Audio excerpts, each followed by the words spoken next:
apprenait à lire et écrire, là. Ah, OK. C'était comme la première année d'aujourd'hui, peut-être. D'accord. Mais dans notre cas, maman nous préparait. Mon frère avait 1 an de plus que moi. Et puis, on savait lire avant d'aller à l'école. Ben oui, j'imagine bien. Donc, et puis, après ça allait jusqu'à la 6e année. Ma 7e, je l'ai fait quand même ici. Le professeur n'était pas obligé de le faire.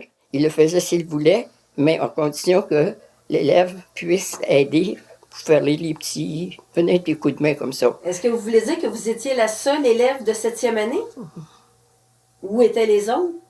Puis parce qu'ils étaient cultivateurs, hein, la plupart. Alors, ils avaient besoin de leurs enfants pour travailler. OK. Même les filles? Probablement, parce qu'en tout cas, moi, j'étais seule. Ah, OK. Puis la 8e année, je l'ai fait aussi ici à Saint-Étienne. Parce que pour aller à l'école normale, il fallait que j'aie fait ces années-là. OK. Je veux devenir professeur. Vous en avez parlé à vos parents? Oui. Qui ont dit... Ils étaient d'accord? Bien, ils étaient d'accord parce qu'ils étaient beaucoup pour l'instruction. Mais disons, moi, j'aimais l'étude, j'aimais la lecture, je faisais... C'était plutôt, moi... C'était mes occupations.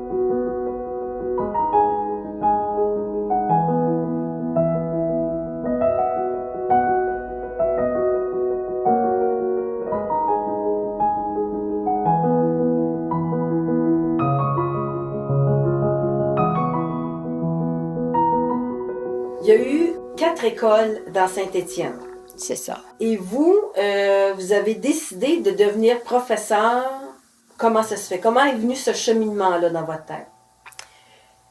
Je pense que ça vient un peu de mon côté, mais du côté de ma mère. Ma mère, disons, dans le temps, quand elle a fait son cours, son élémentaire, ça allait seulement jusqu'à la 4e année. Mais par contre, comme elle aimait beaucoup l'étude, puis elle aimait s'instruire, elle, après sa 4e année faite, elle a continué à fréquenter l'école.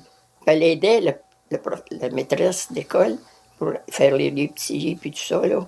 D'un autre côté, moi, par contre, je voyais mes maîtresses, moi, je m'attachais beaucoup à mes maîtresses, au point qu'à la fin de l'année, ça me faisait de la peine de ne pas les voir.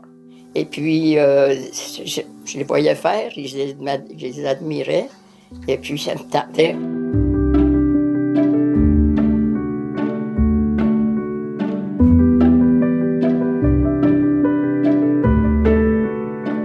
Je partais au début septembre et je revenais pour Noël. À Sherbrooke. À l'école normale Marguerite-Bourgeois. Ça doit être assez difficile pour vous quand même. Oui. Dans le cours du mois d'août, là, je dis à maman, « Oh, ça me tente pas d'y aller. » Oh, ben, elle dit, « Écoute, là, toi, là, on n'a pas fait toutes ces dépenses-là pour rien. Tu vas y aller. » Puis là, je me disais, mes parents, ils font des sacrifices, là, parce qu'il y avait 8, là, eux autres, avaient puis pas un gros revenu, une douzaine de vaches, là. Ah ouais. Et puis, alors, je me disais, ils vont être fiers de moi. Puis, je travaillais fort, puis j'avais assez de facilité aussi.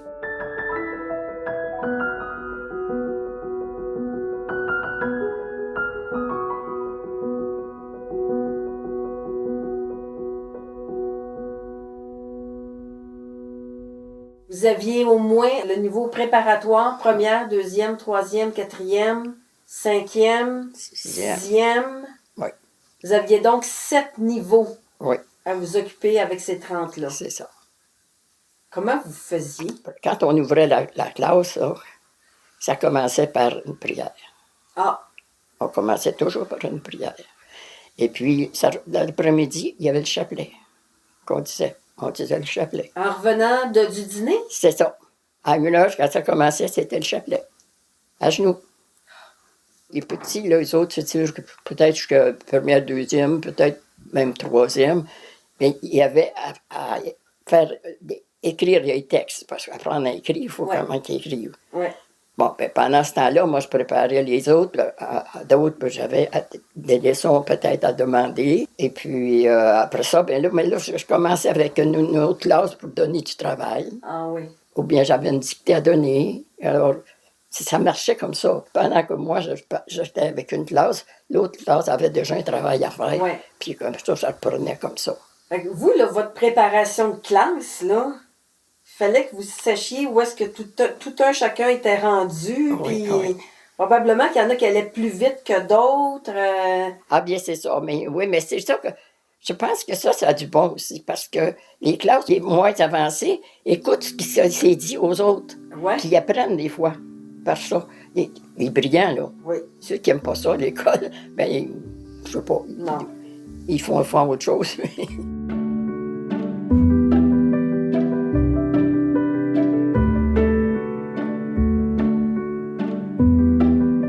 Mettons que vous avez 21 ans, là. Est-ce que vous seriez capable d'être dans une classe aujourd'hui de quatrième année? Non, j'aurais pas la patience.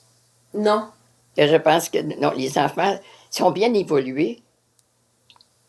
Dans un sens, c'est bon, mais je ne sais pas, l'obéissance, ils ne connaissent pas ça. Non, c'est ça. Ils ont été habitués à faire ce qu'ils voulaient. Ils étaient, disons, roi et maître en tout. On n'a pas habitué nos enfants à se sacrifier dans des choses qui sont bonnes, de s'en passer pour se former une volonté. Ça n'a pas été fait, ça. Il y a du bon et du moins bon. Comme il y en avait dans le temps du bon et du moins bon. Oui. Autre temps, autre mœurs. C'est ça.